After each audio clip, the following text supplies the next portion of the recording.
Un escenario negativo vislumbra el economista de QFR Capital Management, José Luis Daza, para las economías de Europa y también para Estados Unidos, advirtiendo además sobre algunos riesgos para China.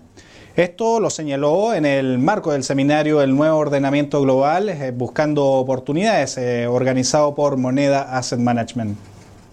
Yo estoy bastante pesimista con respecto a Europa. Los europeos han llegado al límite de su capacidad en la política fiscal como para reactivar. Y la única forma, creo yo, que tienen para salir adelante, para evitar un debt trap, una trampa de endeudamiento, es tratar de generar mayor crecimiento nominal. Es decir, que el producto nominal crezca. Y eso se puede generar de dos formas. Número uno, mayor inflación. Número dos, mayor crecimiento real. Es difícil ver cómo van a generar mayor crecimiento real. Los griegos no han hecho prácticamente nada. Los españoles están recién empezando a proponer reformas al mercado laboral. Y esto es un problema generalizado. Lo más interesante para mí es que todo el mundo ha salido a atacar a Alemania. Los alemanes en los últimos años hicieron algunas reformas bastante modestas. Reformaron el mercado laboral modestamente, aumentaron la edad de jubilación en sus pensiones de 65 a 67. Han tomado algunas medidas que han permitido que la productividad crezca. Son la economía más productiva de Europa. Pero sí, todos los alemanes todavía tienen déficits fiscales. Y los alemanes están conscientes que para crecer en el mediano y largo plazo la solvencia fiscal es muy importante. El resto de Europa les está metiendo presión para que gasten más y no lo van a hacer. Así que Europa se ve muy complicada por mucho tiempo y con un solo instrumento de política, que es la política monetaria. Yo creo que todos los caminos de salida de Europa pasan por un euro bastante más débil. Pasan por un euro que es imposible saber a dónde va. Mucha gente habla de parity, de que se va a ir a 1, puede ser 80 centavos, pero es muy difícil ver de dónde estamos nosotros una salida a Europa diferente a una que no tenga un componente muy alto en la moneda. Ahora, veamos nosotros, me voy a salir un poco de los gráficos, no lo voy a hacer exactamente, porque voy a hablar en forma desordenada donde me lleva las ideas que estoy pensando. ¿Se va a debilitar el euro contra quién? ¿Se puede debilitar el euro contra el dólar? Por supuesto que sí. Ahora, la verdad es que hay un consenso en que Estados Unidos está bastante mejor que Europa. Hay un consenso que Estados Unidos tiene mayor flexibilidad de factores, los trabajadores se mueven más rápido de un sector a otro, tienen política monetaria como lo tienen individualmente algunos de estos países.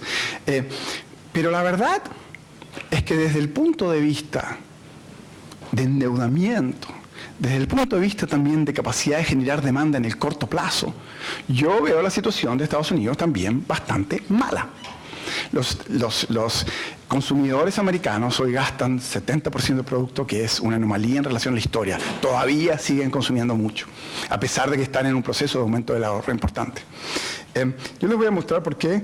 Tengo algunos gráficos sobre lo que está pasando en Estados Unidos. Pero también los quería dejar con una imagen de dónde está, cuál es el legado de este alto endeudamiento, de esta política que han seguido los países desarrollados de frente a cualquier caída en la demanda, tratar de atenuarla con mayor endeudamiento y mayor gasto.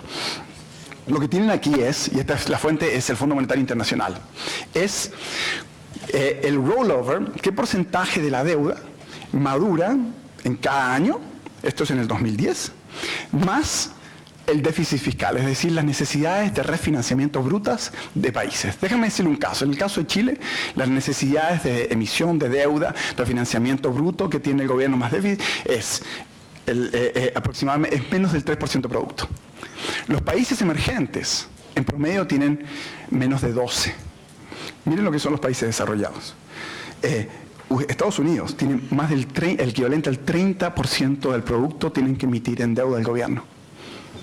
Más del 30% del producto tiene que emitir el gobierno para financiar el gasto público más la deuda que está venciendo. Y lo más interesante es que esto no va a caer. ¿Saben por qué no va a caer? Porque los últimos 2 años la madurez de la deuda se achicó.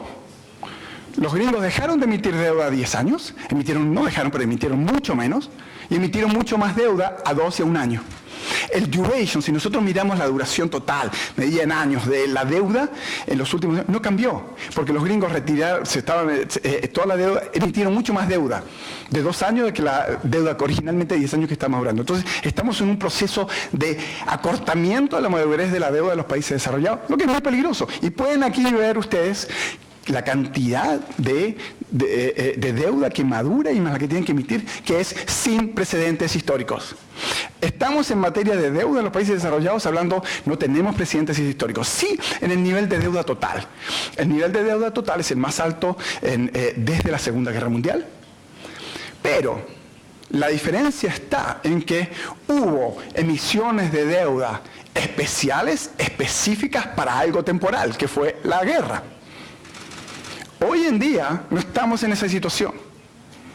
La principal fuente de gasto en Estados Unidos son los mandatos que están construidos dentro de las leyes que se han pasado. Así que estamos con un país muy endeudado del sector privado, con altos déficits fiscales y ahora con bastante incertidumbre con respecto a lo que pasa en la política fiscal del año que viene.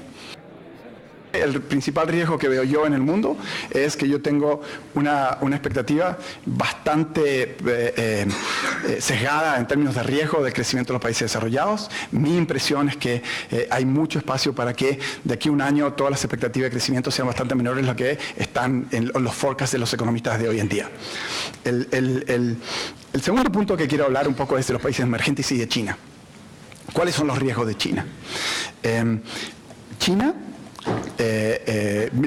Obviamente China ya está en un proceso de desaceleración, están creciendo tasas del 12%, van a crecer al 10, al 9%. Es un país que tienen grandes cantidades de recursos y grandes instrumentos muy prácticos para poder manejar el ciclo económico.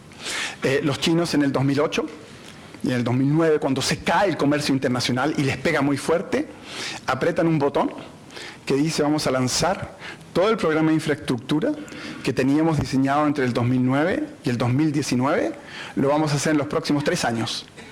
Y entre el 2009 y el 2012 comienza el programa de infraestructura más grande que hemos visto en el mundo, financiado con deuda. Y ahí es donde hay un riesgo en China. La impresión que tengo yo, porque se nos está acabando el tiempo, es que China va a seguir creciendo, hay riesgo, se va a acelerar, pero China, India, Indonesia, Brasil, por el momento siguen con mucho énfasis. Brasil tiene una mezcla de política fiscal y monetaria desastrosa.